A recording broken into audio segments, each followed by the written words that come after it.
নমস্কার আমার দর্শক বন্ধুরা এবং আমার সৎসঙ্গ গুরু ভাই বোনেরা, আপনারা যারা আমার এই ভিডিওর সঙ্গে যুক্ত আছেন, যারা প্রত্যেকটি ভিডিও আপনারা দেখেন এবং আপনাদের মতামত দেন, তাদের সকলের কাছে আমি আজকে আবার এসেছি।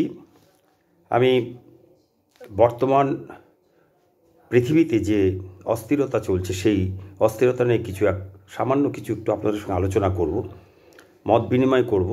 আপনাদের যদি মনে হয় যে আমার বলার মধ্যে কোথাও কিছু ভুল আছে বা কোথাও কিছু কম আছে, সেটা আপনারা আমাকে ধরিয়ে দেবেন। পরবর্তী সময়ে আমি ওই ব্যাপারটা নিজেকে আমি যদি বুঝতে পারি যে হ্যাঁ, তার মধ্যে কোনো ভুল আছে, তাহলে আমি সেটা সংশোধন করে নেব। যাই হোক, আসুন আর কথা না বাড়িয়ে, যদিও ভিডিওটা একটু দীর্ঘ হবে, তবু আপনাদের কাছে আমার অনুরোধ, আপনারা একটু ধৈর্য ধরে একটু কষ্ট করে যদি একটু শোনেন, বোঝার চেষ্টা করেন যে কেন আমি আপনাদের কাছে এত অনুরোধ করি, তাহলে আপনারা বুঝতে পারবেন যে ভিডিওর শেষে আমি কি বার্তা দিতে চেয়েছি। যাই হোক, আসুন আজকে আমরা আলোচনা করি। বর্তমানে ইউটিউব সোশ্যাল মিডিয়ায় একটা শক্তিশালী মাধ্যম, একই রকমভাবে ফেসবুকও শক্তিশালী মাধ্যম। এই শক্তিশালী মাধ্যম ছোট বড় সকল মানুষের কাছে এক জনপ্রিয় মাধ্যম। সোশ্যাল মিডিয়া আজ সকলের কাছে উন্মুক্ত। আজকে যে চারপাশের যে ঘটনা ঘটে চলেছে, সেই ঘটনার মধ্যে আমরা সহজেই প্রবেশ করে যেতে পারি। প্রত্যেকেই, বাচ্চা থেকে বুড়ো, উন্মুক্ত এক আকাশ, যেখানে আর কোনো কিছুই লুকোনো নেই কোনো রেস্ট্রিকশান। পৃথিবী আজ হাতের মুঠোয়, জীব জগতের ভালো মন্দ, আলো অন্ধকার সমস্ত কিছুই বাচ্চা থেকে বুড়ো সবার নখদর্পণে। ফলে গোপনীয়তা বলে আজ আর কিছুই নেই। পজিটিভের পরিবর্তে একটা নেগেটিভ অরবিট ঘিরে রেখেছে এই দুনিয়া চারপাশে। সুকান্তের কবিতা, এ বিশ্বকে বাসযোগ্য করে যাব আমি, নবজাতকের কাছে আমার দৃঢ় অঙ্গীকার। এই যে কবিতা, এই কবিতার এই লাইন বর্তমান সময়ে হাস্যকর, ইউটোপিয়া ছাড়া কিছুই নয়। কবি সুকান্ত আজ বেঁচে থাকলে হয়তো বা তাঁর এই মহান যে দর্শন, সেই মহৎ যে চিন্তা, সেই মহান দর্শন, মহৎ চিন্তা পরিপূরণে কমিউনিজম যে পথ নয়, তা উপলব্ধি করতে পারতেন। সেই পথ জানেন একমাত্র the greatest thinker and problem solver of all aspects of life and the universe, Shri Thakur Anukulchandra. হয়তো এ নিয়ে বিতর্ক করতে পারেন অনেকে, তা আমি তাদের জন্য শুধু এইটুকুনি বলবো যে কোনো মতামত দেওয়ার আগে সেই বিষয়টা জেনে নিন, কেন আমি তাকে greatest thinker and problem solver বললাম। যাই হোক, তাই এই প্রভি চ্যানেলের উপরই যে ভিডিওগুলো আপনারা দেখতে পান, সেই ভিডিওগুলোর যে বিষয়বস্তু, সেই বিষয়বস্তুকে নিয়েই এই চ্যানেল কাজ করে। এই চ্যানেল যেহেতু একটা বাঁচা ও বাড়ার উপর তত্ত্ব ও তথ্যকে তুলে ধরার, বাস্তবকে, সত্যকে উন্মুক্ত করে মানুষের কাছে তুলে ধরার, সূক্ষ্মাতিসূক্ষ্ম বিশ্লেষণের মাধ্যমে কারেন্ট অ্যাফেয়ার্স অর্থাৎ বর্তমান বিষয়কে তুলে ধরার এবং সিরিয়াস দর্শক শ্রোতা তৈরি করার চ্যানেল, তাই এখানে বেশি ভিউজ, ওয়াচ টাইম আসে না। ফলে আমি আমার বক্তব্য বেশি মানুষের কাছে পৌঁছে দিতে ব্যর্থ হচ্ছি। একটি ভালো ইউটিউব চ্যানেল খুলতে পারছি না। যদি আপনাদের ভালো লাগে এবং সৎসঙ্গীদের কাছে আপনারা ভিডিওটা যদি বেশি করে শেয়ার করে দেন, তাহলে শ্রী ঠাকুরের দর্শন সম্পর্কে জানতে পেরে মানুষ ও আমার সৎসঙ্গী গুরু ভাই বোনেরা নিজেকে ও পরিবারের সবাইকে, বিশেষ করে ছোট ছেলেদের, যাদের নিয়ে কবি সুকান্ত চিন্তা করেছিলেন, ওই অসুস্থ অবস্থাতেই তিনি গভীরভাবে তাদের নিয়ে চিন্তা করেছিলেন, সেই ছোট ছোট ছেলেদের থেকে শুরু করে ইয়াং জেনারেশনকে এই ভয়ঙ্কর পরিবেশে বাঁচাতে পারেন। বর্তমান ও ভবিষ্যৎ প্রজন্মের প্রতি দায়বদ্ধতা থেকেই আমার এই প্রচেষ্টা। যাই হোক, এবার আসি আমার আজকের বক্তব্য বিষয়ে। একটু ধৈর্য ধরে সময় নিয়ে শোনার জন্য আপনাদের সকলের কাছে আমার অনুরোধ রইল।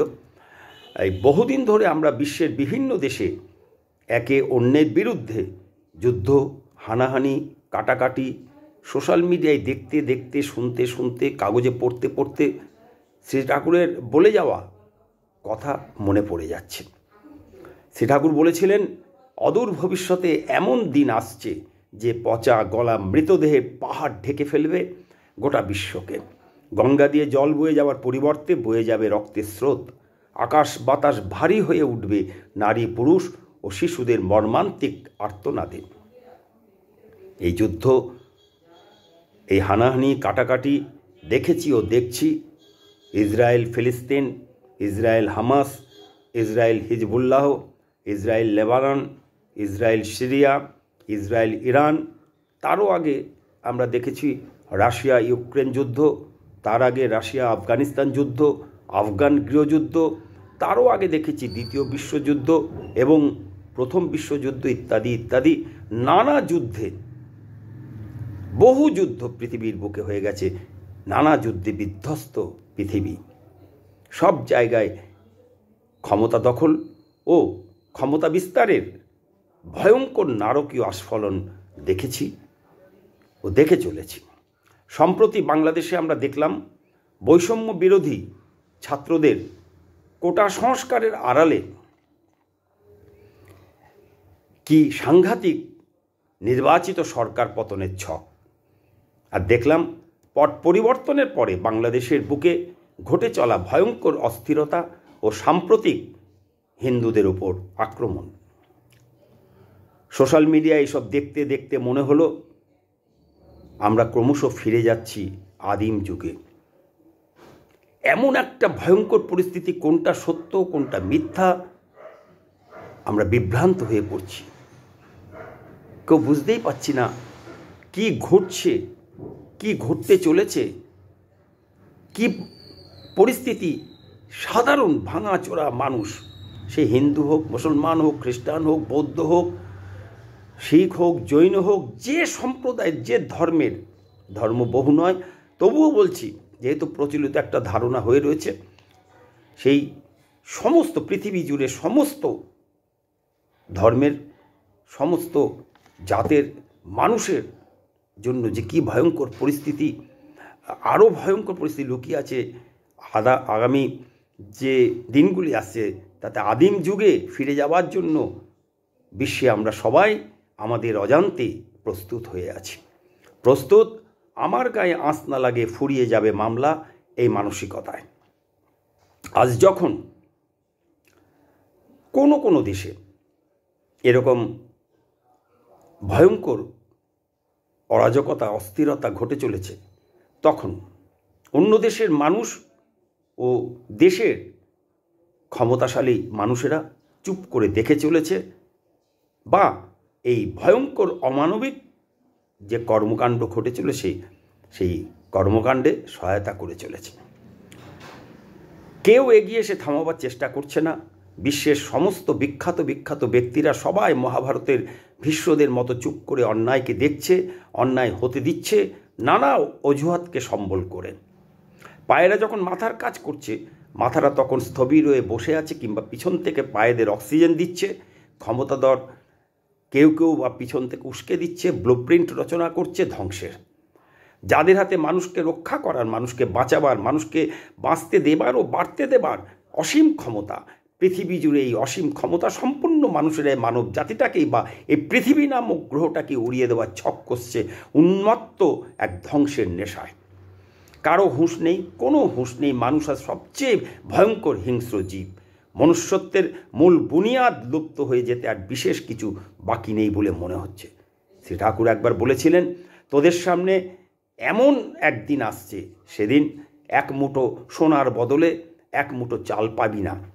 দুনিয়ার সামনে এক সর্বনাশ আসছে, যার সামনে এই যে দ্বিতীয় বিশ্বযুদ্ধ, এই দ্বিতীয় বিশ্বযুদ্ধের মহাযুদ্ধে এই লোকক্ষয়, এই সম্পদের ক্ষয় কিছুই না। গতিক দেখে মনে হয় মনুষ্যত্বের মূল বুনিয়াদ লোপ পেয়ে যাওয়া অসম্ভব কিছুই নয়। এসব দেখে কবিগুরু রবীন্দ্রনাথের বলা কথার উল্টোটা মনে ভেসে আসে। মন বলে, বাঁচিতে চাই না আমি কুৎসিত ভুবনে, দানবের মাঝে আমি বাঁচিবারে না চাই। পারিপার্শ্বিক এই ঘোর অন্ধকার ও তীব্র অবসাদ ও হতাশাজনক যে পরিবেশ, সেই পরিবেশের মাঝে হঠাৎ যেন দমকা এক দক্ষিণা শীতল বাতাস এসে চোখে মুখে মনে প্রাণে তার নরম হাত বুলিয়ে দিয়ে গেল। বুকের মাঝে উঠল আশার ঝড়। দীর্ঘ লম্বা এক নিঃশ্বাস বুকে টেনে নিয়ে শরীর ঝাঁকিয়ে উঠে বসলাম। আর তখনই আবার মনে পড়ে গেল কবিগুরু রবীন্দ্রনাথের বলা প্রকৃত যে কথাটা তিনি বলেছিলেন, সেই কথাটা, মরিতে চাহি না আমি এই সুন্দর ভুবনে, মানবের মাঝে আমি বাঁচিবারে চাই। আশায় মরে চাষা, সেই চাষার মতো আবার এক বুক আশা নিয়ে শ্রী ঠাকুরকে বুকে জড়িয়ে নিয়ে উঠে দাঁড়ালাম, কোমর সোজা করে বাঁচবার আশা নিয়ে। আমার মনে হলো পৃথিবীটা সত্যিই সুন্দর। মন সুন্দর হলে পৃথিবী সুন্দর হবে। 1962 সালে সম্ভাবনাময় তৃতীয় বিশ্বযুদ্ধ, সেই তৃতীয় বিশ্বযুদ্ধ সম্পর্কে শ্রী ঠাকুরের বলা অভূতপূর্ব জটিল এক সমস্যা সমাধানের কথা মনে পড়ে গেল। শ্রী ঠাকুরের চোখের দিকে তাকিয়ে সামনে আমার ঠাকুরের যে ফটো, সেই ফটোতে ঠাকুরকে মনে হচ্ছে যেন জীবন্ত তিনি আমার সামনে বসে আছেন।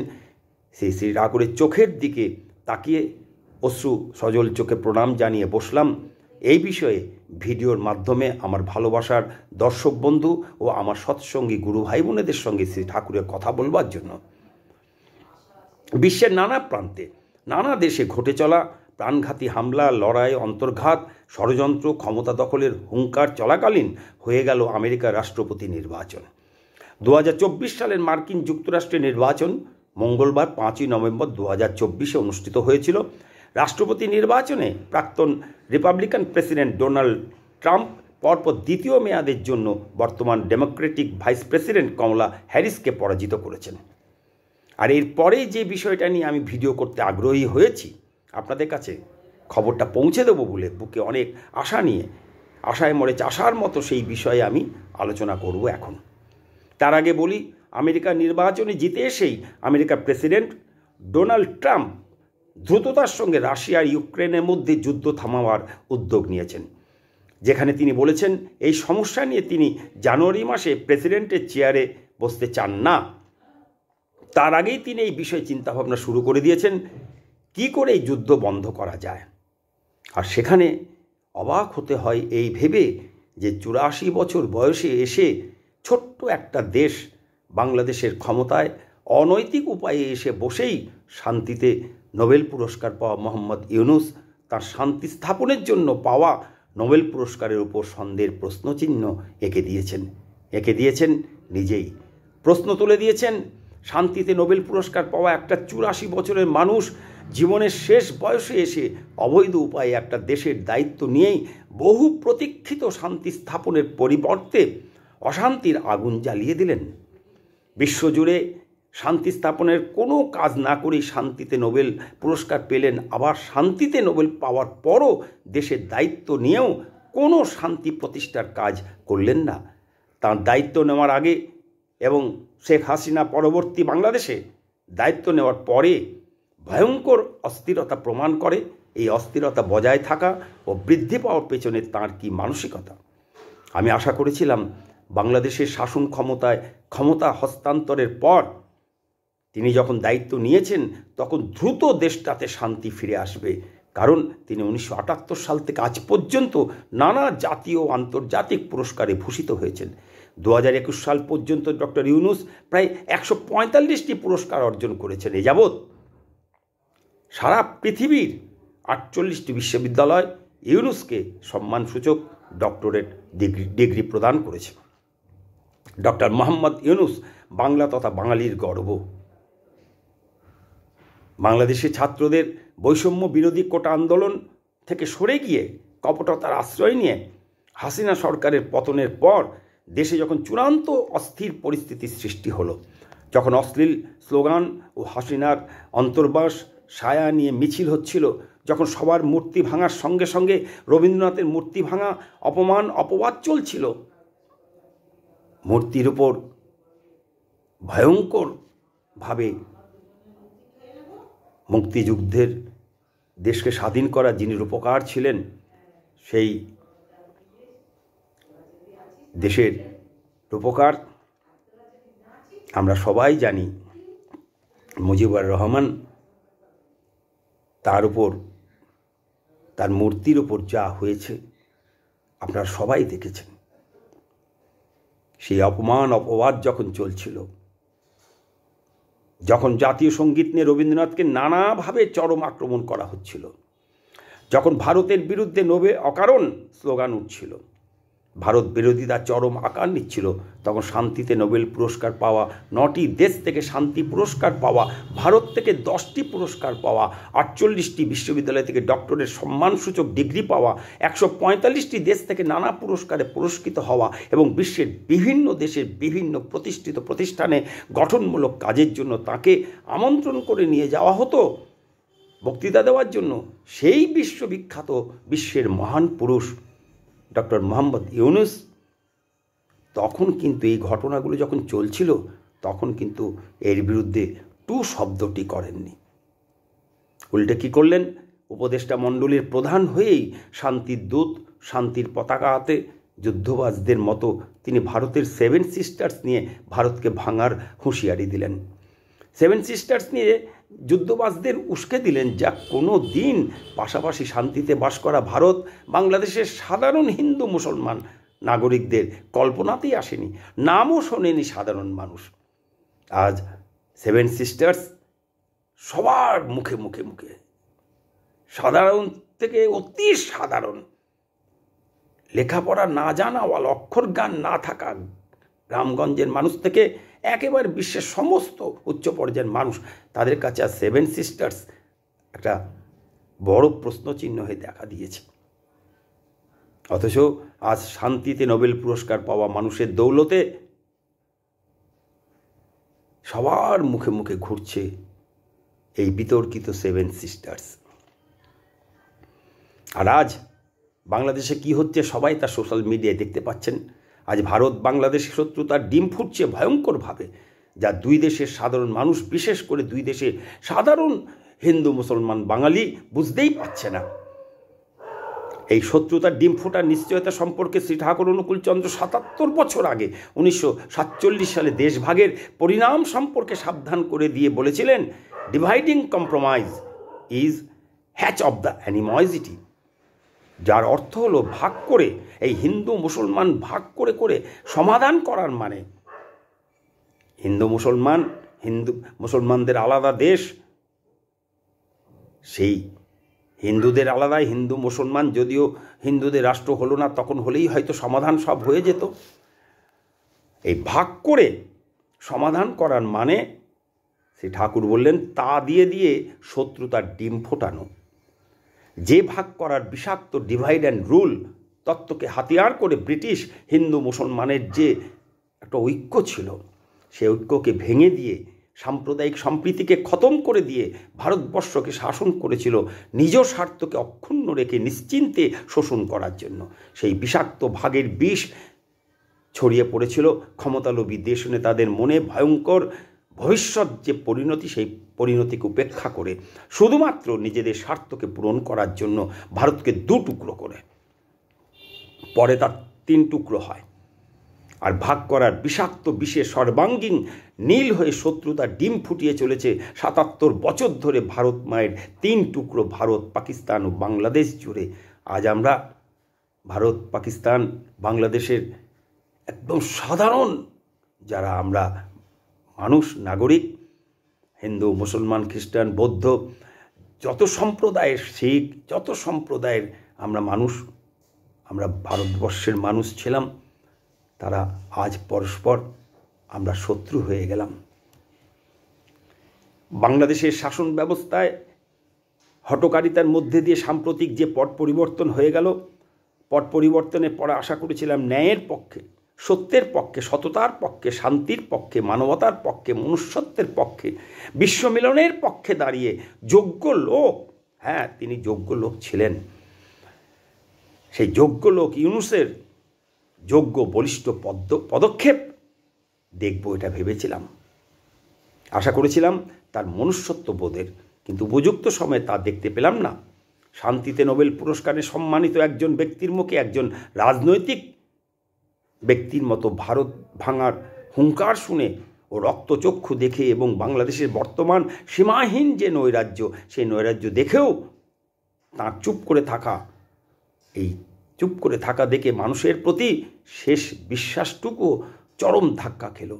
বুঝলাম কেন শ্রী ঠাকুর অনুকূলচন্দ্র বলেছিলেন, শিক্ষিত মানুষদের সম্পর্কে বলেছিলেন, শিক্ষিত কও কেন, কও লেখাপড়া জানাওয়ালা মানুষ।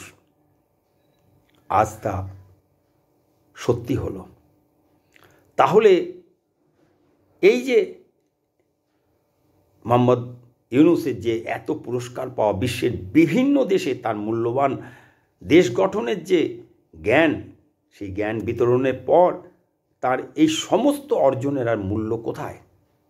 এই তো ছিল তার জীবনের সবচেয়ে সেরা সময়, এখনই তো ছিল তার জীবনের সবচেয়ে সেরা সময়, উপযুক্ত সময়, মূল্যবান সময়। পৃথিবী থেকে বিদায় নেবার আগে নিজের দেশের অল্প বয়সী ছাত্রদের সামনে জীবন গড়ার, দেশ গড়ার, সাম্প্রদায়িক ঐক্য রক্ষা করার, মানবতার পক্ষে সওয়াল করার সেরা সময় ছিল।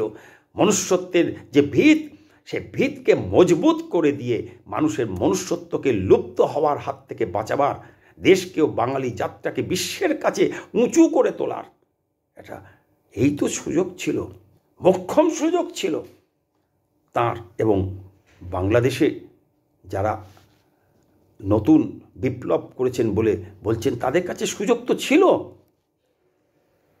দয়াল ঈশ্বর, দয়াল আল্লাহ সবাইকে সুযোগ দেন, কিন্তু সুযোগ কাজে লাগাবার যে দায়িত্ব ও কর্তব্য, যে সুযোগ পায়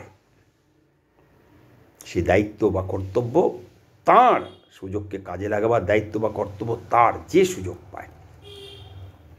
অথচ অবাক হয়ে গেলাম ডোনাল্ড ট্রাম্পের বর্তমান মানসিক অবস্থান দেখে।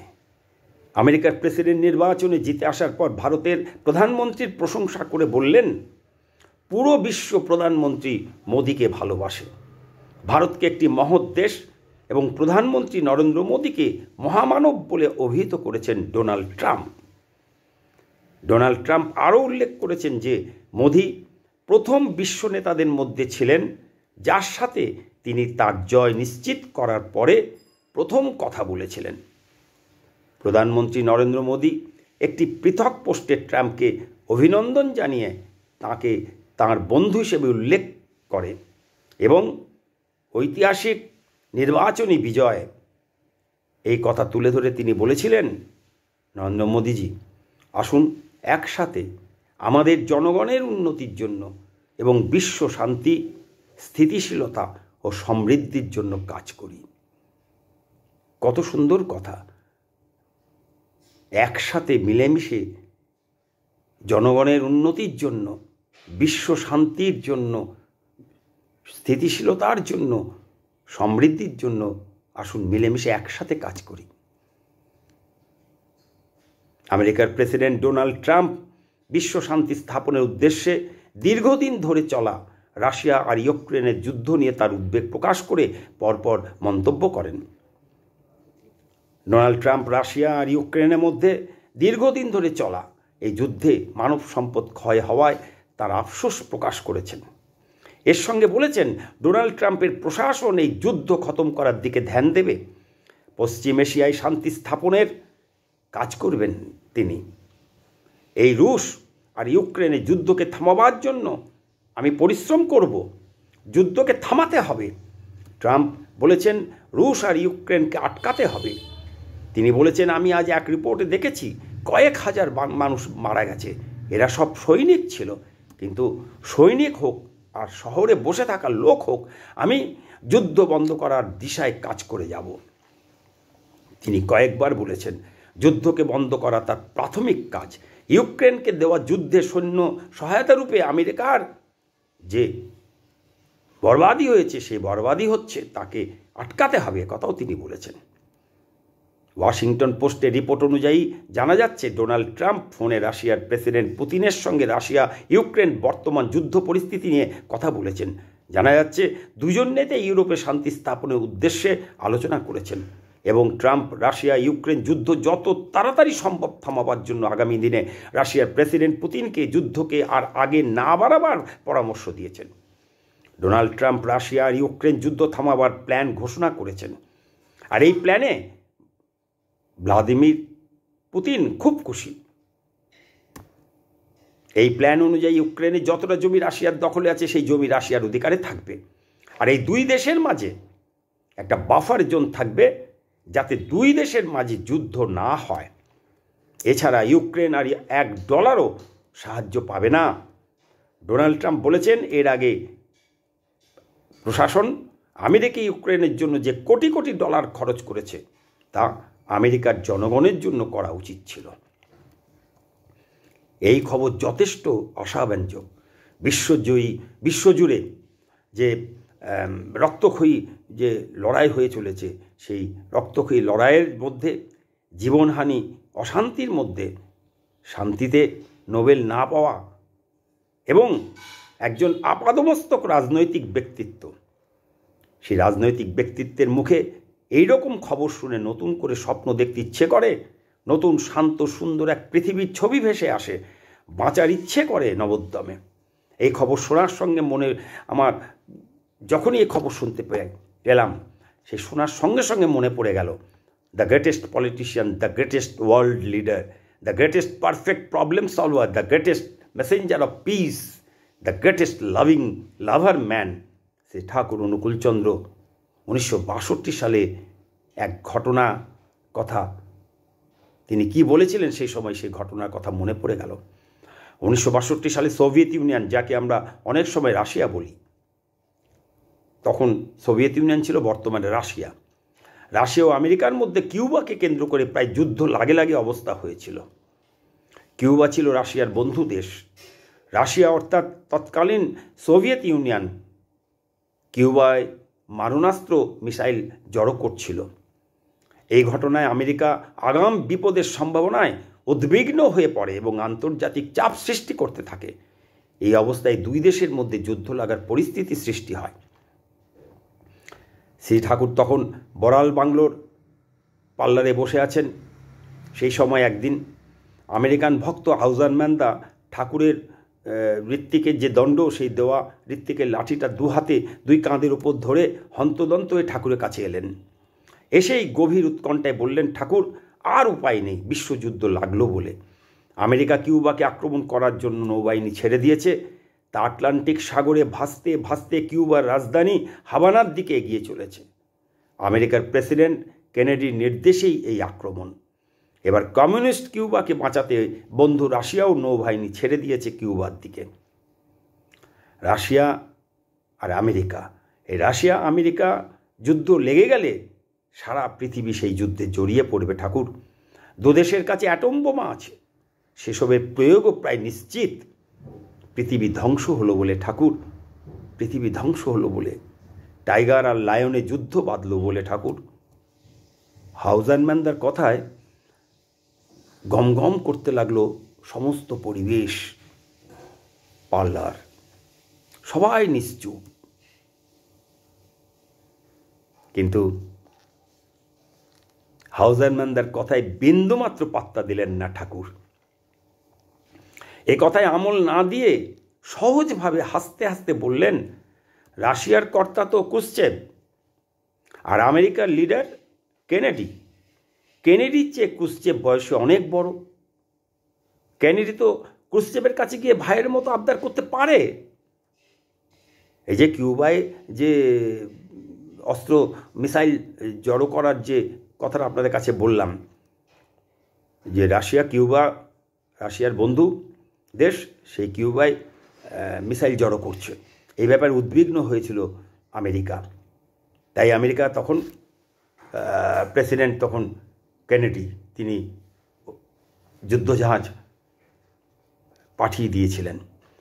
এই খবরের পরিপ্রেক্ষিতে ঠাকুর বলছেন, কেনেডি তো ক্রুশ্চেভের কাছে গিয়ে বললেই পারে, ভাইয়ের মতো আবদার করতে পারে, দাদা আমার এই চাই, এতে ভালো হবে। কি তখন ভাইয়ের কথায় মুখ ফিরিয়ে থাকতে পারে দাদা? ঠাকুরের এমন সহজ সমাধানে উপস্থিত সবাই পরম আশ্বস্ততায় নিশ্চিন্ত হলেন। শ্রী শ্রী ঠাকুর অন্তর্যামী, সর্বজ্ঞ। পরবর্তী সময়ে আর তৃতীয় বিশ্বযুদ্ধ হয়নি। তৃতীয় বিশ্বযুদ্ধ থেকে রেহাই পেয়েছিল গোটা বিশ্ব। এরকম যদি সবাই ভাবত, শ্রী ঠাকুর যে সহজ সরল সমাধান দিয়েছেন, সেই সহজ সরল সমাধান এরকম যদি সবাই ভাবত, ভারত, পাকিস্তান, তিব্বত, চীন, ইসরায়েল, ফিলিস্তিন, ইসরায়েল, ইরান, আমেরিকা, ইরাক, নানা দেশের সঙ্গে নানা দেশের যে বিরোধ, সে বিরোধ থাকতো না, সবাই সবার আত্মীয় হয়ে যেত। বর্তমানে আমেরিকার প্রেসিডেন্ট ডোনাল্ড ট্রাম্পের বয়স ৭৮ বছর এবং পুতিনের ৭২। বয়সে পুতিনের চেয়ে ৬ বছরের বড় ডোনাল্ড ট্রাম্প। এক্ষেত্রে বড় ভাই ছোট ভাইকে পরামর্শ দিতেই পারে যুদ্ধ বন্ধের জন্য। এই যুদ্ধে আমেরিকা, রাশিয়া, ইউক্রেন সবারই সৈন্যদল, সাধারণ মানুষের জীবনহানি, জাতীয় সম্পত্তি ও কোটি কোটি ডলার ক্ষতি হয়েছে। ডোনাল্ড ট্রাম্পের কথায় কোটি কোটি টাকা খরচ আমেরিকা তার দেশের জনগণের উন্নতির জন্য, দেশের উন্নতির জন্য খরচ করতে পারত। এই একই কথা রাশিয়া এবং ইউক্রেনের ক্ষেত্রেও অপরিহার্য। আজ কত লক্ষ কোটি সাধারণ মানুষ রাতারাতি গৃহহীন হয়েছে, মুহূর্তে তাদের নিশ্চিন্ত সুখের জীবন উদ্বাস্তু জীবনে পরিণত হয়েছে নরকতুল্য। বাইডেন, পুতিন, জেলেস্কি এদের কিছুই হয়নি। এদের মধ্যে যুদ্ধ ওই প্রবাদের মতন রাজায় রাজায় যুদ্ধ হয়, উলুখাগড়ার প্রাণ যায়। আর রাশিয়া ইউক্রেনের মধ্যে যে একটা বাফার জোন থাকার কথা ঘোষণা করেছেন ট্রাম্প, যাতে দুই দেশের মাঝে যুদ্ধ না হয়, ডোনাল্ড ট্রাম্পের এই উদ্যোগের কথা শুনে মনে পড়ে গেল শ্রী ঠাকুরের চীন তিব্বত নিয়ে আফসোসের কথা। 1965 সাল, সেই 1965 সালের 22শে সেপ্টেম্বরের কথা। সকালবেলায় ঠাকুর বসে আছেন পার্লারে, সৎসঙ্গ পাবলিশিং হাউসের ম্যানেজার অমূল্যদা পার্লারে এসে ঠাকুরকে বললেন, তিব্বত ছিল বাফার স্টেট। এটা দুটো যে দেশ, দুই প্রতিদ্বন্দ্বী ভারত এবং চীন, এই ভারত চীনের মধ্যবর্তী যে ক্ষুদ্র একটা নিরপেক্ষ রাষ্ট্র তিব্বত, 1954 সালে তা চীনের অন্তর্ভুক্তি করে দেওয়া হলো। অনেক পার্লামেন্ট সদস্যই তখন এই অন্তর্ভুক্তির বিরুদ্ধে ছিল, কিন্তু পণ্ডিত জওহরলাল নেহরু এই আপত্তি গ্রাহ্যই করলেন না। এই কথা শুনে পরম প্রেমময় শ্রী ঠাকুর বলেছিলেন সেদিন যে বাফার স্টেট, নিরপেক্ষ রাষ্ট্র ছিল, তাই তো ভালোই ছিল, তাতে ইন্ডিয়াও সুরক্ষিত ছিল।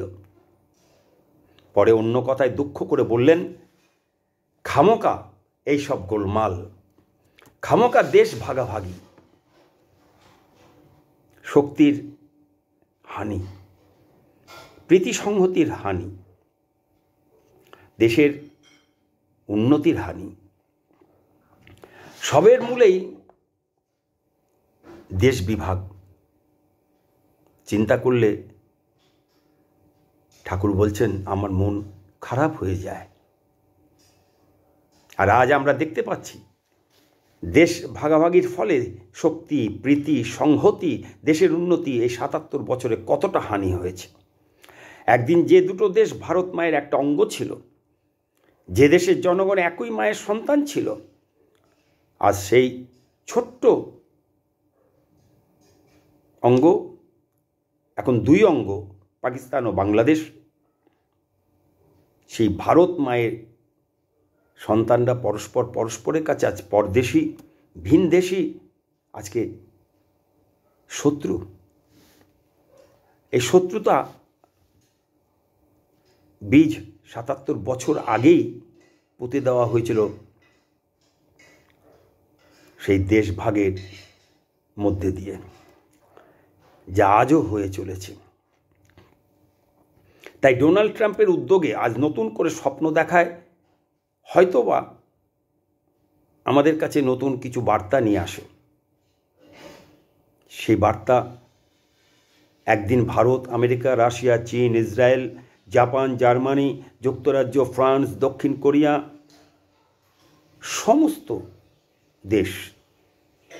সমস্ত দেশের শক্তিশালী নেতৃবৃন্দ এক হয়ে ভারতীয় সমাজে সবচেয়ে গুরুত্বপূর্ণ নৈতিক মূল্য হিসেবে বিবেচিত বসুদৈব কুটুম্বকম, এক পৃথিবী, এক পরিবার, এক ভবিষ্যৎ রচনা করবে। এই স্বর্গ রচনার স্বপ্ন নিয়েই বেঁচে থাকা, এই উন্নত স্বপ্ন নিয়েই বেঁচে থাকতে চাই।